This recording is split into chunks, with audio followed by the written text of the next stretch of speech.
خير هذه الليلة وخير ما فيها وخير ما بعدها، ونعوذ بك ربنا من شر هذه الليلة وشر ما فيها وشر ما بعدها. أصلح لنا ديننا ودنيانا وآخرتنا، وهيئ لنا من أمرنا رشدا، وبارك اللهم لنا فيما رزقتنا، وقنا اللهم عذاب النار، واصرف اللهم عنا أسباب العذاب في الدنيا والآخرة برحمة منك ورضوان وفضل وكرم يا رب العالمين. Inshallah subhanahu wa ta'ala, tonight we're going to move seriously to the a kind of series. And tonight inshallah subhanahu wa ta'ala we're going to have starting the series about the Maqāṣid al-Sharīʿah, because we need to start from scratch. From scratch we need to understanding what is the position we have and why we are doing what Allah subhanahu wa ta'ala asks us to do. If Allah Azza wa Jalla asks you to pray, the first question gonna come to the mind of the people, why? You're already being questioned or required to give your money. You already earn it hardly, but Allah subhanahu wa ta'ala coming at the end of the day to say, you need to give your charity. This is my money, I don't need to give it to anybody else, but this is the command things. This is the obligatory things when you give the zakah. When Allah subhanahu wa ta'ala asks you to refer yourself from the food and drink and so more than 12 or 13 or 14, sometimes 17 hours in the day, during the day, from the beginning up to the end, this is something weird. Why I need to do that? Now we need to look at the concept of Maqāṣid al-Shari'ah. What is the humble translation of Maqāṣid al-Shari'ah? You're going to find the purposes of the reasons of the Sharia, the Tashri'ah, what Allah subhanahu wa ta'ala asked me to do. When you go to the doctor and the doctor giving you the prescription and you're going to go to the pharmacy to have that medicine from there to start using, somebody can ask why you need to get their medicine, that medicine, because of the healing or getting better and getting back to the main situation with me when I have the strength or the strength. Am I clear with the example?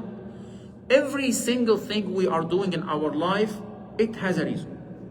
Nothing coming randomly or ashwa'iyan.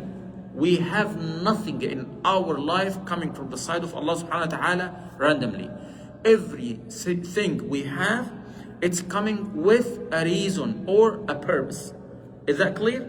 Now, if you ask yourself from the beginning, from scratch, why Allah subhanahu wa ta'ala created the human being? Allah subhanahu wa ta'ala said, إِنِّي جَاعِلٌ فِي الْأَرْضِ خَلِيفَةً. The question gonna come, why Allah subhanahu wa ta'ala brought me here? To do something right, to do something wrong. And this is the common question, by the way. Everybody saying, why Allah subhanahu wa ta'ala put me in this position? Why Allah subhanahu wa ta'ala created me from the early beginning? If I'm gonna be in the hellfire at the end of the day, why Allah put me in this trouble? This is the question. But you don't know, when I have a celebration over here, and I'm inviting the people to come, and I'm giving because of my generosity, I'm gonna give a big surprise, a big gift for a people they're gonna attend. Just to come over here to attend my celebration, I'm gonna give you a huge reward. MashaAllah. But if somebody coming and acting like a child or selfish actions happening over here or causing a bad things or causing a corruption, he needs to have the discipline, because before you're entering the door, I said, you are here to host you and give you I show you my generosity, but this is the discipline, by the way. If you're gonna do something wrong, this is the discipline. This is the consequence gonna happen. If that makes sense for everybody?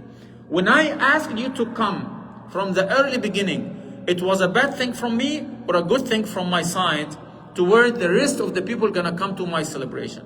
When Allah subhanahu wa ta'ala said, إِنِّي جَاعِلٌ فِي الْأَرْضِ خَلِيفَةً, He prepared everything for the human being from the early beginning to show them His hospitality for everybody gonna come to this dunya. Allah subhanahu wa ta'ala gave us the rizq with the generosity subhanahu wa ta'ala. And He guaranteed the needs for anybody gonna come to this dunya even before coming to this dunya. وَمَا مِن دَابَّةٍ فِي الْأَرْضِ إِلَّا عَلَى اللَّهِ رِزْقُهَا. Allah subhanahu wa ta'ala guaranteed the risk for everybody gonna come to this dunya. From the beginning, before even coming, before doing anything, your money gonna be there. Your food gonna be there. Your health gonna be there. Your medicine gonna be there. Everything you're gonna need, it's already guaranteed. You don't need even looking or having any kind of tiredness about all of those things. But you need to do, what do you need to do? Just you need to come to the celebration. In the same time, you need to go to your work. You need to do so and so. To have that guaranteed rizq, it's already assigned for you even before coming to this dunya. This is exactly what Allah subhanahu wa ta'ala said in the Quran, and what is the Prophet Muhammad sallallahu alayhi wa sallam said. He said sallallahu alayhi wa sallam, literally, harfiyan, Allah subhanahu wa ta'ala kataba rizqahu. Allah subhanahu wa ta'ala assigned the rizq for each one of us. Whatever you are facing in your life, it's a kind of rizq which Allah subhanahu wa ta'ala gave it to you. But you need to be polite when you come to my celebration. This is my place, this is my area, this is my home, this is my masjid, this is so and so. You need to have that etiquette, or you need to have that a behave when you come to my place. If that makes sense. Allah subhanahu wa ta'ala invited us to this dunya to show us His generosity. Whatever you need, not to be in trouble. Allah subhanahu wa ta'ala said from the early beginning to the Prophet Muhammad sallallahu alayhi wa sallam, we need to understand this one. Do you remember Surah Taha? I need somebody to help me. Taha, what is the next ayah? Nobody wants to help me, guys? ما أنزلنا عليك, help me, guys. ما أنزلنا عليك القرآن. What is the meaning of لتشقى? We never revealed the Quran to you we never revealed the Quran to you to be under pressure, to be frustrated, to be in a hard position, to be so and so. Allah subhanahu wa ta'ala didn't reveal the Quran to the Prophet Muhammad sallallahu alaihi wasallam to be in a hardness. It means why He revealed the Quran to him? To be in what is the opposite of the hardness? The happiness. To be in a happy position. Allah subhanahu wa ta'ala brought us over here and revealed to the Quran to the Prophet Muhammad sallallahu alaihi wasallam and to us after the Prophet Muhammad sallallahu alaihi wasallam to be happy. This is the reason of being here from the beginning. Got it? Now, we're going to move on to see the Maqāṣid al-Sharīʿah. We have 5 purposes of our tashri'ah. First of all, to save our deen, to save our life, ad-deen wal-hayā, the human being, okay? And then to save the mindset, al-aql, حفظ الدين والنفس والعقل. What is the 4th one? The offspring, an-nasl in Arabic language. What is the 5th one? The treasure or the money, which we already have or we need to have it. How many things we need to memorize them? Why we need to memorize them? Because any action we're gonna do in our life, we're gonna say if that action gonna help us to have those reasons or not. Based on the concept and analyzing the things, you're gonna say this is halal or haram, by the way. You know, once we already understanding the purposes of the Sharia, we can say my action now is halal or haram. Just for example, the riba is increasing the money in the hands or not, especially for the giver. But this is matching with the purposes of the Sharia, purposes of hifdhul mal. We are saving the money in a side, but we are destroying the money in the other side. It means it's not matching with the purposes of the Sharia. It's gonna be halal or haram. It's gonna be haram because of not matching with the purposes of the Sharia. Okay, al-bay'a. What is the meaning of bay'a? What is the meaning of al-bay'a?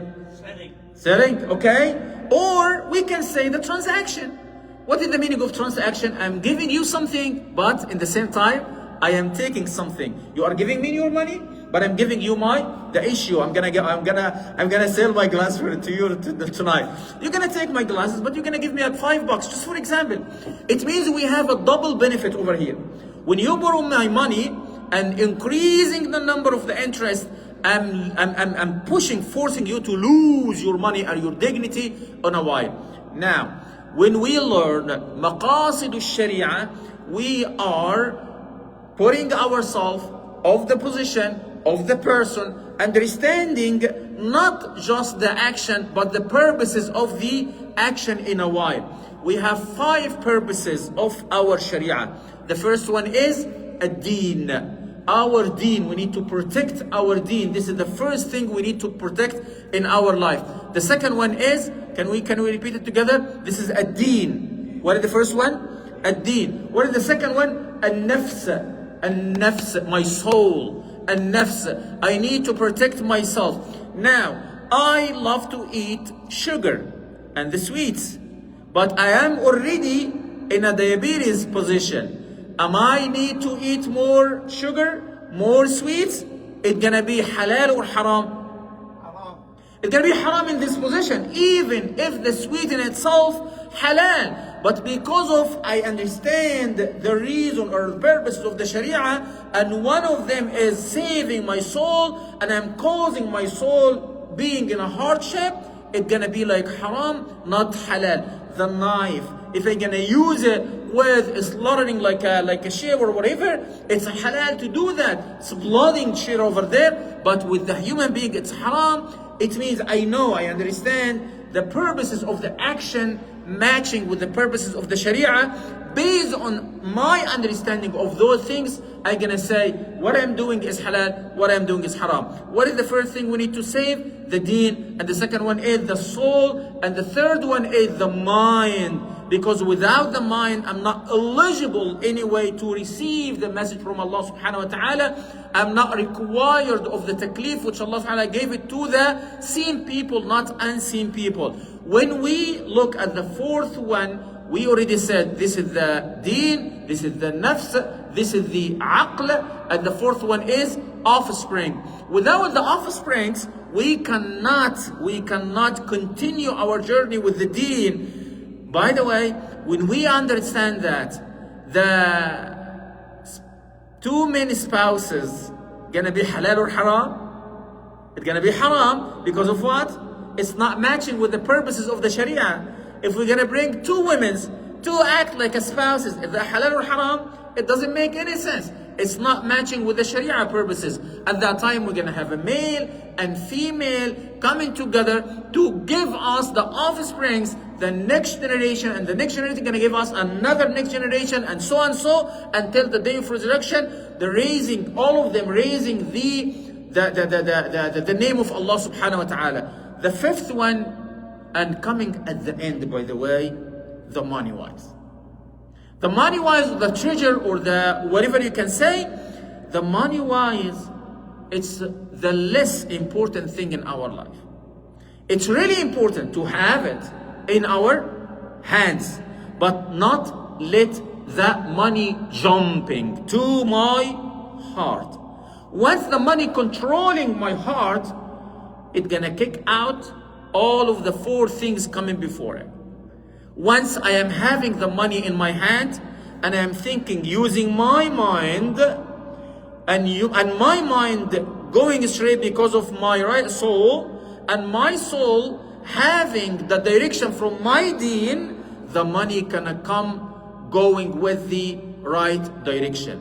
Let us repeat the 5 aspects of the Sharia: the deen, and the soul, and the deen, and the soul, and the mind, and offsprings, and the money wise. How many things we have? 5. Let us repeat it last time. This is the deen, and the nafs, and the aql, and the nasl, offsprings, and the mal, or the money wise. Let us stop over here and continue next time, inshallah rahman subhanahu wa ta'ala, with the ways of the Islam pushing or helping us to protect our deen, inshallah tabaraka wa ta'ala.